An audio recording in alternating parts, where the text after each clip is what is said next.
திருமூலரின் திருவடிகளை வணங்கி இந்த வகுப்பை தொடங்குவோம். நம்ம கடைசி வகுப்புல கொல்லாமை, புலால் உண்ணாமை, பிறன்மனை நோக்காமைன்னு 3 தலைப்பு பார்த்தோம். அதுல அந்த கொல்லாமையில நமக்கு அதுக்கப்புறம் நிறைய பேருக்கு சில சந்தேகங்கள்லாம் வந்தது. அத நான் என்னோட டீச்சர்ட்ட கேட்டேன். அவங்க கொடுத்த விளக்கம் இன்னும் கொஞ்சம் நல்லா இருந்தது. அதனால இன்னைக்கு வகுப்புல நம்ம அதற்கான விளக்கத்தை பார்த்துட்டு அடுத்து தொடரலாம். இந்த கொல்லாமையில நமக்கு என்ன தோணுச்சுன்னா, இந்த வெஜிடேரியனையும் நான் வெஜிடேரியனையும் நம்ம ரொம்ப யோசித்து குழப்புறோம். இந்த வெஜிடேரியன் அப்படிங்கிறது தனி, நான் வெஜிடேரியன் தனி. அந்த சைவத்தையும் அசைவத்தையும் நம்ம சேர்த்து கம்பேர் பண்ணி இது பெஸ்டா அது பெஸ்டா அப்படி என்னைக்குமே பார்க்க வேண்டியதில்லை. அது ரெண்டுமே தனித்தனி. எதனால அது ரெண்டையுமே அப்படி நம்ம தனியா பிரிக்கிறோம் அப்படின்னா, இந்த இந்த பிரபஞ்சத்துல இருக்கிற எல்லா உயிர்களையுமே எடுத்துக்கிட்டோம்னா, அந்த உயிர்கள் எப்படி தோன்றுச்சு அப்படின்னு பார்க்கும்போது அதை 4 பிரிவுகளா நாம பிரிச்சிடலாம். 4 வகை யோனி பேதம் அப்படின்னு சொல்லுவாங்க. 4 வகையில தான் இந்த உயிர்கள் தோன்றி இருக்கும். முதல் வகை எதுனா, ஒரு கர்ப்பப்பைக்குள்ள வளரக்கூடிய உயிர்கள். அது ஒரு வகை. அப்படி பார்த்தோம்னா நம்ம மனிதர்கள், அப்புறம் சில விலங்குகள், இது எல்லாமே ஒரு கர்ப்பப்பையில வளர்ந்து அதுக்கப்புறம் அந்த உடல் எடுத்து அந்த உயிர் இந்த மண்ணுக்கு வரும். அது கர்ப்பப்பையில இருந்து வரக்கூடியது. அது முதல் வகையான உயிர். இரண்டாவது வகை என்னன்னா, முட்டையில இருந்து வரக்கூடியது.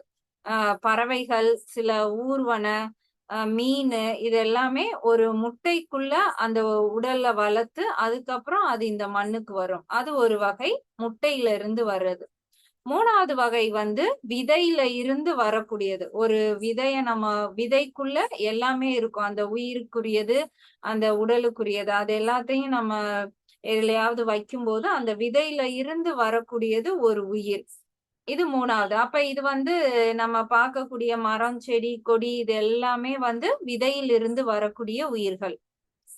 நாலாவது வியர்வை, வியர்வையிலிருந்து வரக்கூடிய உயிர்கள். அது எதுனா, நம்ம இப்ப இந்த கொரோனா இதெல்லாம் பார்த்தோம் இல்லையா, கண்ணுக்கு தெரியாத நிறைய நுண்ணுயிர்கள், இது எல்லாமே வியர்வையிலிருந்து அது அப்படியே மல்டிப்ளை ஆயிட்டே போகும். இந்த மாதிரி 4 வகை. இதை தாண்டி வேற ஒரு விதத்துல இந்த உயிர் தோன்றுச்சு அப்படின்னு சொல்றதுக்கு வாய்ப்பே கிடையாது. மொத்தம் 4 வகையான உயிர்கள். இந்த 4 வகையில கருப்பையில இருந்து வர்றதும் முட்டையில இருந்து வர்றது, இது ரெண்டுமே எப்படி வரும்னா, ஒரு ஆண் பெண் அவங்களுடைய உணர்ச்சியினுடைய அடிப்படையில ஒண்ணு சேர்ந்து உருவாகக்கூடிய ஒரு உயிர் இந்த ரெண்டும், கருப்பையில வளர்றதும் முட்டையில இருந்து வரக்கூடியது. இது ரெண்டும் உணர்ச்சியின் அடிப்படையில வரக்கூடிய உயிர்கள்.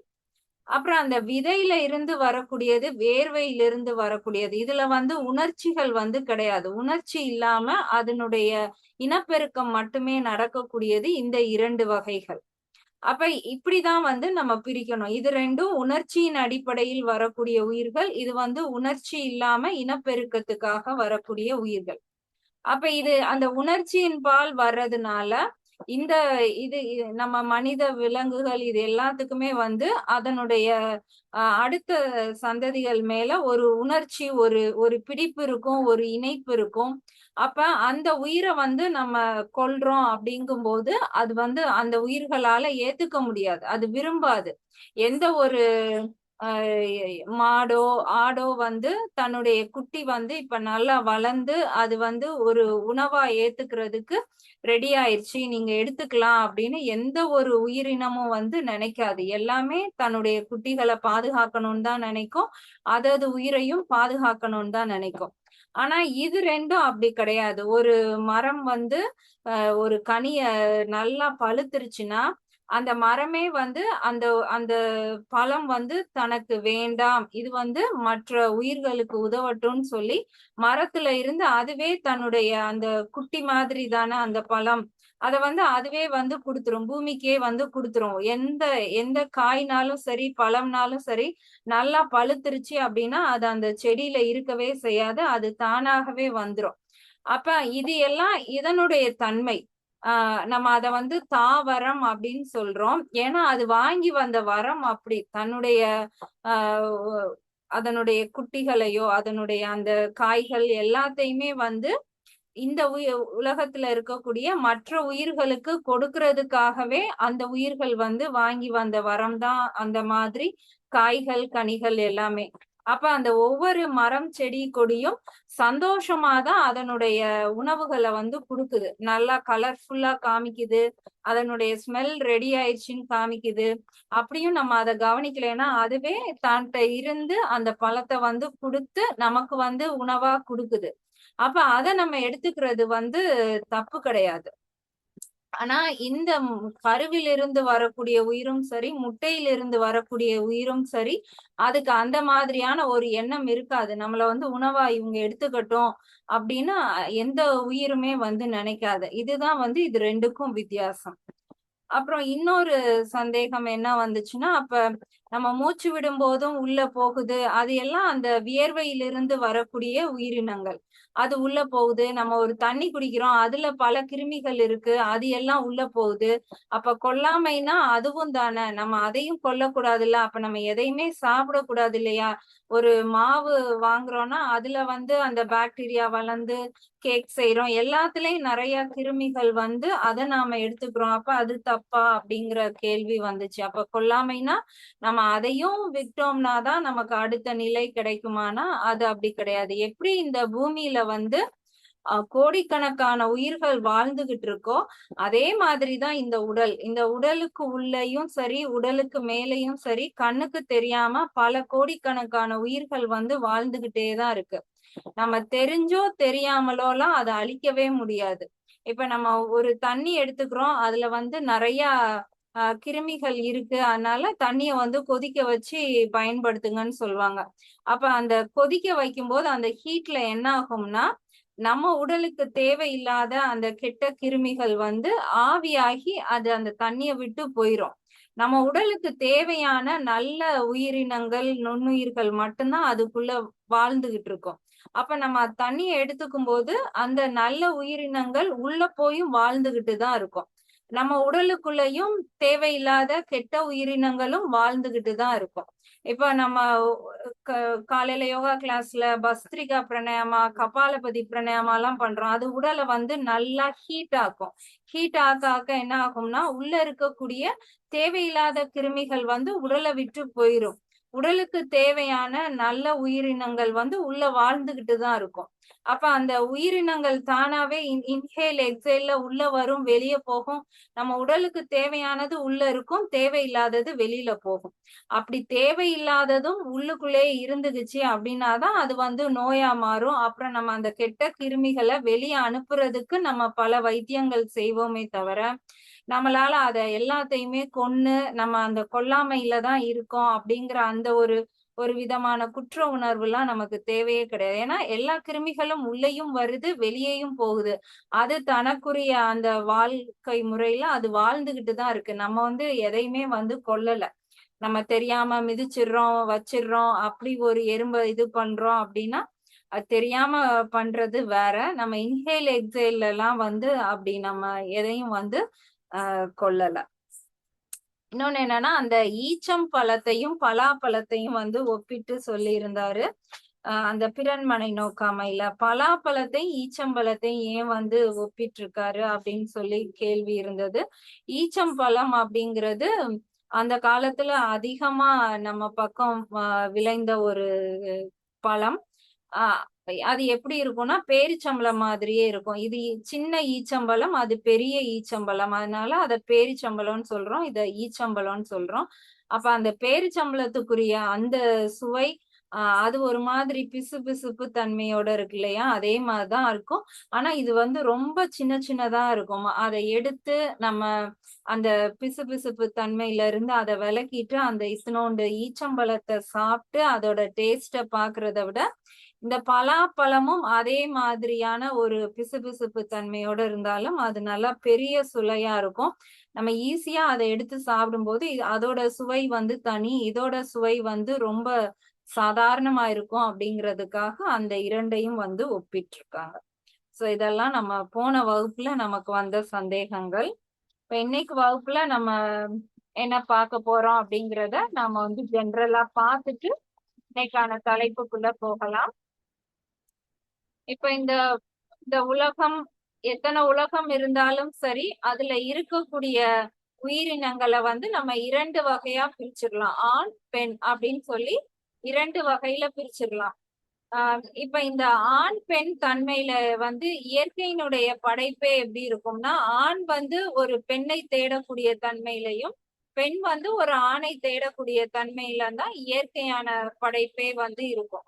அதுக்கு வந்து இலங்கை ஜெயராஜ் ஐயா வந்து என்ன மாதிரி விளக்கம் கொடுத்திருப்பாங்கன்னா, எந்த ஒரு உயிர் தோன்றுது அப்படின்னாலுமே ஆண் பெண் ரெண்டும் இணையும் போதுதான் வந்து ஒரு உயிர் வந்து தோன்றும். அப்ப ஆண் வந்து ஒரு 50% வந்து தன்னுடைய உடல்ல இருந்து ஒரு சக்தியை கொடுக்குறாங்கன்னா, பெண் வந்து ஒரு 50% கொடுக்குறாங்கன்னா, ரெண்டும் சேர்ந்து 100% முழுமையான ஒரு உயிரை கொடுத்தாலுமே அந்த உயிர் வந்து ஒண்ணு ஆணா இருக்கும், இல்ல பெண்ணா இருக்கும். அப்ப அது வந்து முழுமையான ஒரு உயிரா வந்து அடையல. திரும்பவும் 50% தான் அது ஒரு ஆணா இல்ல ஒரு பெண்ணா இருக்கும்.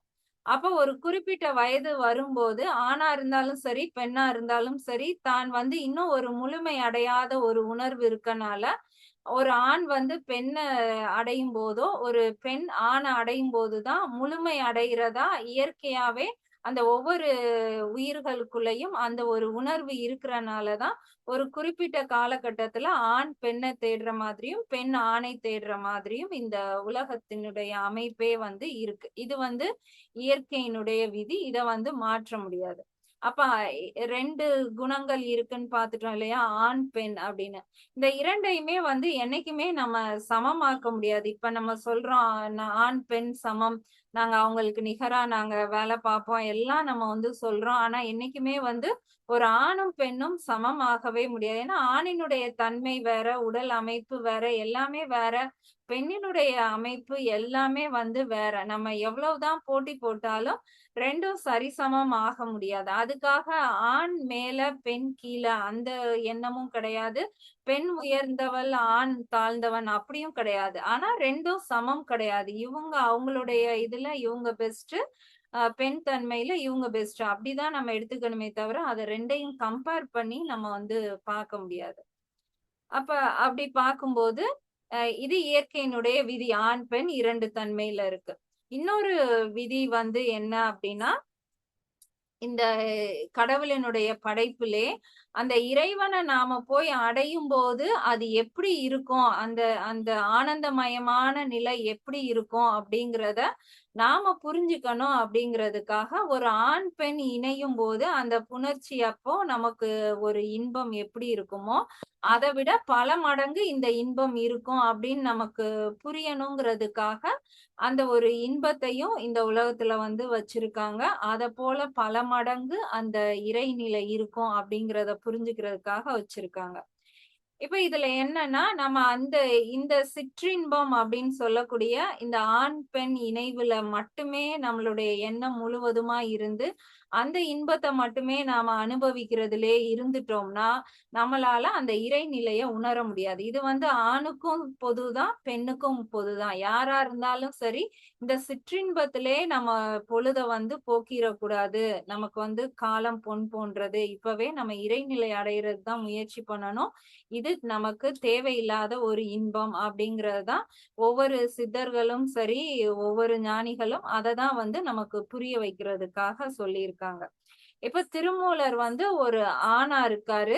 அதனால அவருடைய கருத்துக்களை தான் வந்து அவர் சொல்லியிருக்காரு. இந்த இந்த ஆண் பெண் இணைப்பு பற்றி அவருடைய கருத்தை தான் சொல்லியிருக்காரு. இப்ப அவருடைய கருத்து அந்த காலத்துல எப்படி இருந்திருக்கும், நம்ம முதையே பார்த்தோம் இல்லையா? நந்தி தேவருக்கு 8 மாணவர்கள், அதுல ஒருத்தர் திருமூலர். அடுத்து திருமூலருக்கு ஒரு 8 மாணவர்கள் இருக்காங்க. அப்ப ரொம்ப குறைவான மாணவர்கள் தான். 8 பேர் அவரை சுத்தி உட்கார்ந்து படிக்கக்கூடிய ஒரு காலகட்டத்துல தான் அந்த மாதிரி இருந்திருக்காங்க. வேற பெண் மாணவர்கள் யாருமே இல்ல. எல்லாமே ஆண்கள் தான். அப்ப அந்த ஆண்களுக்கு புரியிற மாதிரி, அந்த ஆண்களுக்கு எடுத்து சொல்ற மாதிரி, அவங்களுக்கு எப்படி தேவையோ அந்த மாதிரி தான் வந்து அவருடைய கருத்துக்கள் வந்து இருக்கு. இப்ப திருமூலர் கிட்ட ஒரு 10 பெண் மாணவர்கள் இருந்திருந்தாங்க அப்படின்னா, அவரு சொல்லக்கூடிய அறிவுரையோ, இந்த புணர்ச்சிய பத்தி அவர் பேசுற விதமோ வேற மாதிரி இருந்திருக்கும். அப்ப நம்ம இத எப்படி எடுத்துக்கலாம்னா, திருமூலருடைய கருத்தா இப்படி இருக்கு அப்படின்னு நாம எடுத்துக்க வேண்டியதில்ல. ஒரு ஒரு குருவா தன்னுடைய ஆண் சீடர்களுக்கு அவர் எப்படி வந்து சொல்றாரு, அந்த அளவுல தான் நாம வந்து எடுத்துக்கணும். இப்போ நம்ம இருக்கோம். நம்ம வந்து நமக்கு ஒரு ஆண் மகனும் இருக்கான், பெண் மகளும் இருக்கா அப்படின்னா, அவங்க ஒரு டீனேஜுக்கு வரும்போது, நம்ம அந்த குழந்தைங்களுக்கு நாம எப்படி புத்திமதி சொல்வோம்? நம்மளுடைய பையனா இருந்தாலுமே நம்ம எப்படி சொல்வோம்? ஆ உன் கிளாஸ்ல கேர்ல்ஸ்லாம் இருக்காங்களா? அவங்க கிட்ட நீ இப்படிதான் லிமிட்டா பழகணும். பொம்பள பிள்ளைங்க எல்லாருமே இப்படிதான் இருப்பாங்க. நாமளும் ஒரு பெண்ணா இருந்துட்டு, பெண் பிள்ளைகளுடைய அந்த வீக்னஸ, அவங்கள்கிட்ட இருக்கிற மைனஸ அது எல்லாத்தையும் நம்மளுடைய பையன்களுக்கு புரிய வைக்கிறதுக்காக, நம்மளே நம்மளுடைய கேரக்டர்ஸ் எல்லாம் பெண்கள் இப்படிதான் இருப்பாங்கன்னு நாம சொல்லி வளர்ப்போம். அதே மாதிரி நம்மளுடைய மகள் பொம்பள பிள்ளைங்க கிட்ட நாம எப்படி சொல்வோம்? நம்மளுடைய ஹஸ்பண்ட் அப்பாவாவே இருந்தாலுமே, ஆம்பளைங்க எல்லாருமே இப்படிதான் பாப்பா, நீ இப்படி இருக்கக்கூடாது, இப்படிதான் இருக்கணும்னு ஒரு ஆணா இருந்தாலுமே ஆண குறை சொல்லியே நம்ம வந்து அப்பதான் அவங்களுக்கு புரியும். அந்த ஏஜ்ல வந்து எது சரி, எது தவறுன்னு அவங்க புரியணுங்கிறதுக்காக, நம்ம வந்து அந்த நெகட்டிவான விஷயங்கள சொல்லி அவங்கள வந்து திருத்த முயற்சி பண்ணுவோம். அதே மாதிரி தான் இப்ப திருமூலர் அடுத்த டாபிக் என்னன்னா, மகளிர் இழிவு அப்படிங்கிற ஒரு டாபிக்ல பெண்களுடைய பொதுவான குணநலன்கள் எப்படி இருக்கும் அப்படின்னு அவர் வந்து தன்னுடைய ஆண் மாணவர்களுக்கு சொல்றாரு. அப்ப அது வந்து பெண்கள கொஞ்சம் இழிவுபடுத்துற மாதிரி இருக்கும். இப்ப அதுக்கு விளக்க உரை குடுத்தவங்க, அவங்க இன்னுமே அவங்களுடைய கருத்துக்கள சொல்லியிருப்பாங்க.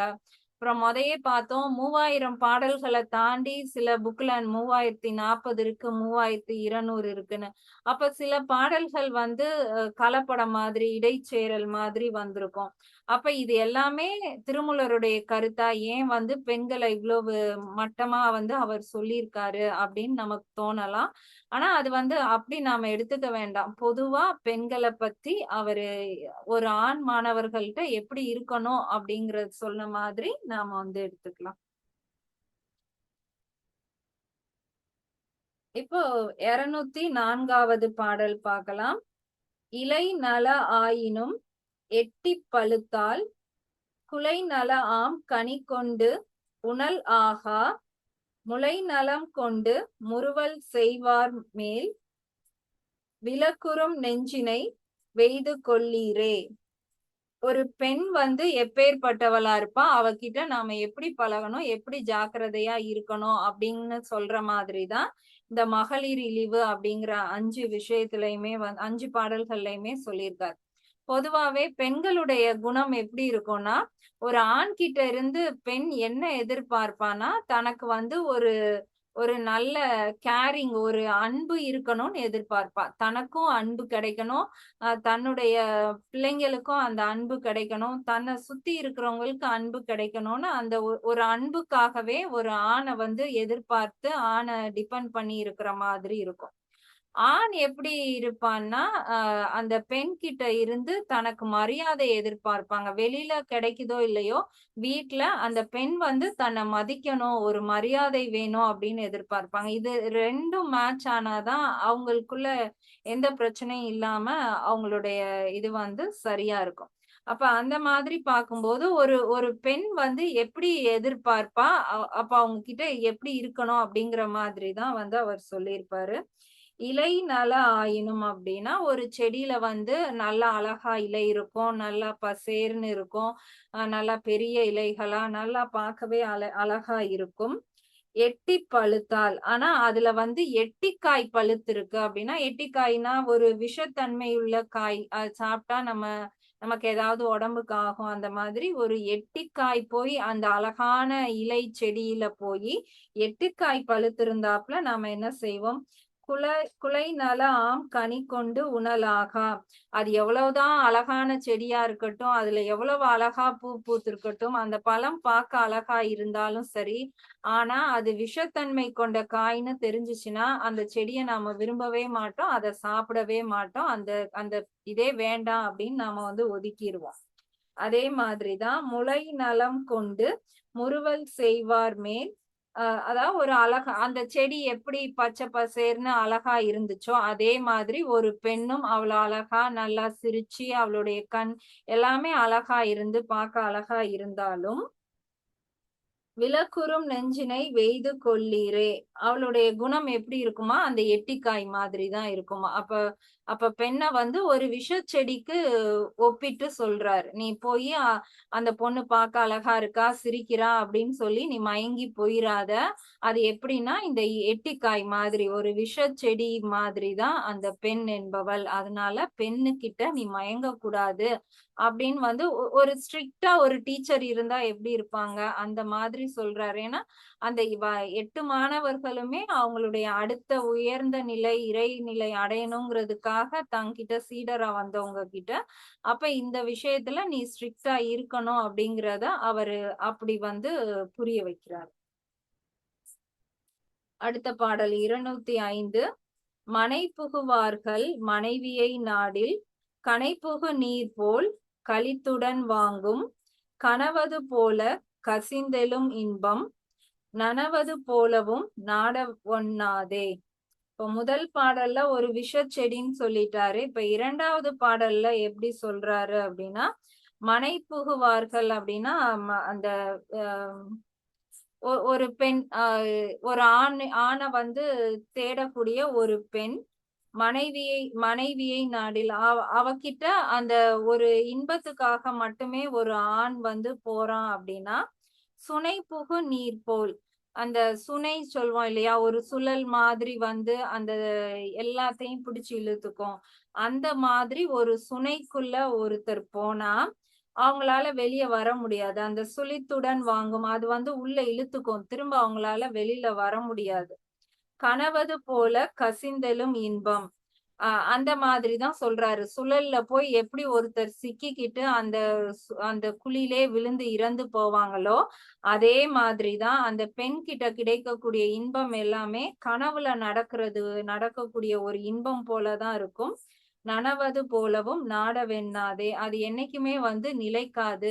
ஒரு நாள் எப்படி அந்த சுழல்ல நம்ம சிக்கி ஒண்ணும் இல்லாம போயிருவோமோ அதே மாதிரிதான் ஒரு பெண் கிட்ட நம்ம இன்பத்துக்காக போய் பழகக்கூடிய அந்த இது எல்லாமே ஒண்ணுமே இல்லாத ஒரு கனவு மாதிரி போயிடும். அதனால நீ அதுல எல்லாம் போய் டைம் வேஸ்ட் பண்ணாத. இறைவன் அடையிறதுக்கு என்ன வழி அதை மட்டும் பாரு. இந்த பெண்களை தேடி போகாத அப்படின்னு சொல்றாரு. 206வது பாடல்.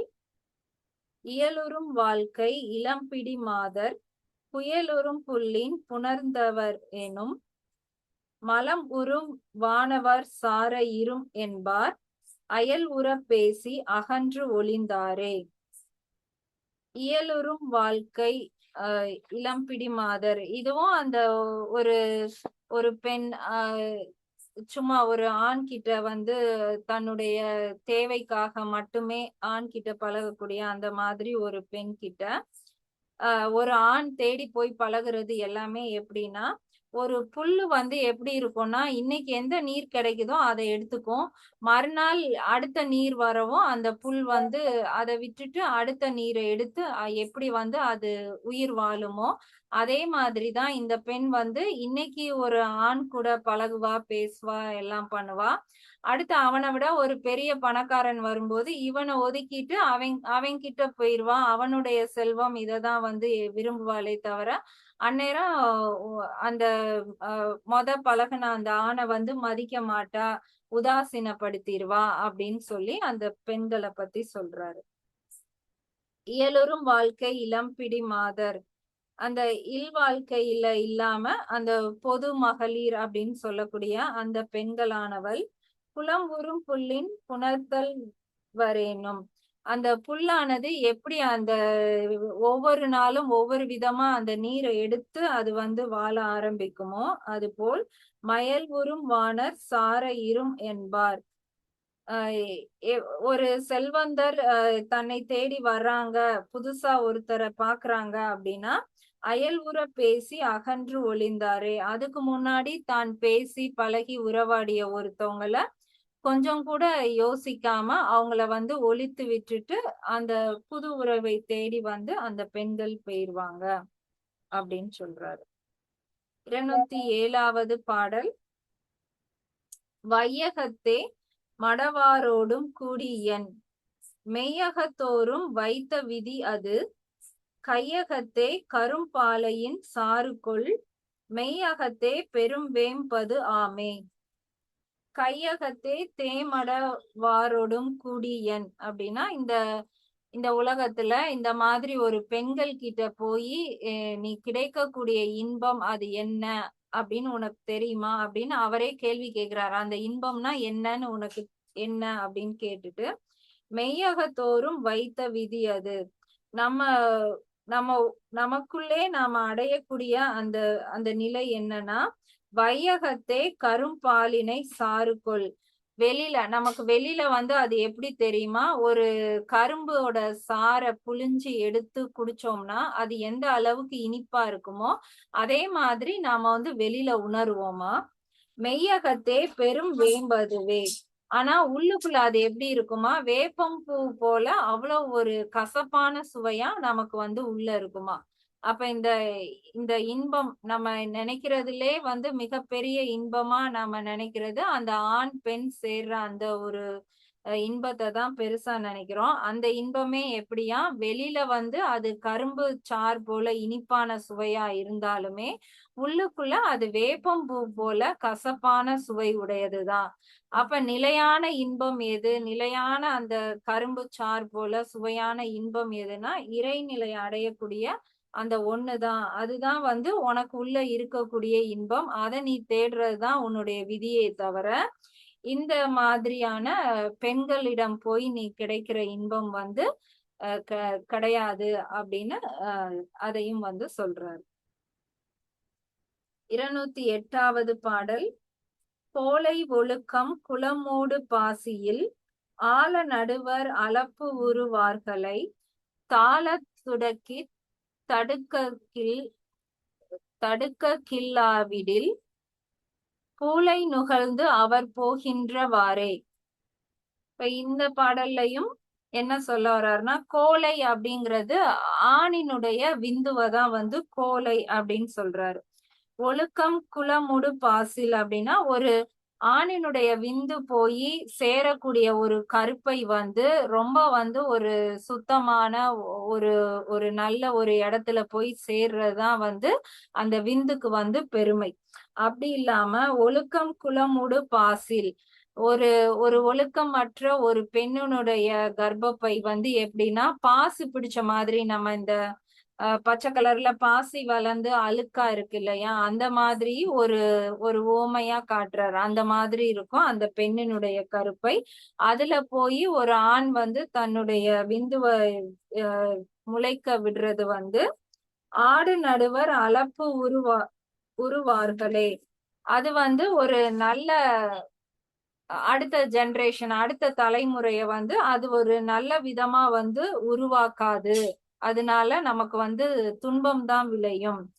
தாள தடுக்கில்லாவிடில் இத வந்து ஒரு ஆணுக்கு வந்து ஒருத்தர் அறிவுரையாவோ ஏதோ ஒண்ணு சொல்லி அவருக்கு விளங்க செய்யல அப்படின்னா பூளை நுகழ்ந்து அவர் போகின்றவாறே, அவர் வந்து இந்த அறியாமையாகிய அந்த மயக்கத்திலே இருந்து அவர் அப்படியே போய் அழிந்து போக வேண்டிதான், அவரை வந்து மீட்டெடுக்கவே முடியாது அப்படின்னு சொல்றாரு.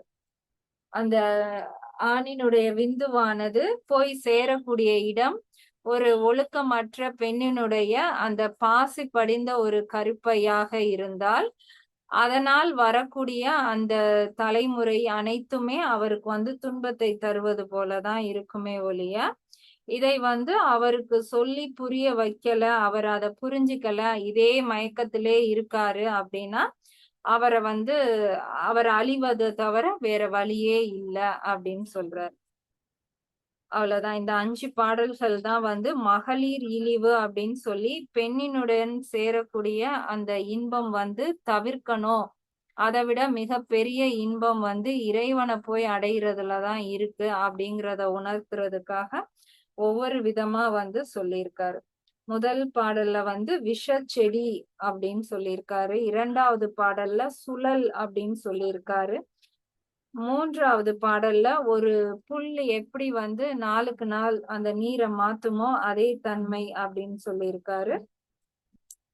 3வது பாடல்ல வந்து வெளியில தான் கரும்பு சாறு மாதிரி, 4வது பாடல் வெளியே தான் கரும்பு சாறு மாதிரி இனிக்கும், உள்ள வந்து வேப்பம் பூவாய் கசக்கும் அப்படின்னு சொல்லியிருக்காரு. 5வது பாடல்ல வந்து அந்த ஒழுக்கமற்ற பெண் வந்து ஒரு பாசி படிந்த ஒரு அழுக்கான கருப்பைக்கு சமம் அப்படின்னு சொல்லியிருக்காரு. ஆக 5 பாடல்களும் பார்க்கும்போது நமக்கு வந்து பெண்களை வந்து அவரு குறையா சொல்ற மாதிரி நமக்கு தோணலாம். ஆனா தன்னுடைய மாணவர்களுக்கு வந்து எந்த வேற எண்ணமும் வரக்கூடாது அப்படிங்கிறதுக்காக அவர் சொல்லியிருக்காரு அப்படிங்கிறத நமக்கு ஒரு பக்குவம் வரும்போது நாம வந்து புரிஞ்சுக்குவோம். இதுல எதுவும் சந்தேகம் இருந்தா கேட்கலாம். சந்தேகம் இல்லைன்னா நாம அடுத்த வகுப்புல பார்க்கலாம். இல்ல அந்த கொல்லாமை புலால் உண்ணாமையில இன்னும் ஏத்துக்க முடியல அப்படின்னாலும் சந்தேகத்தை கேட்கலாம்.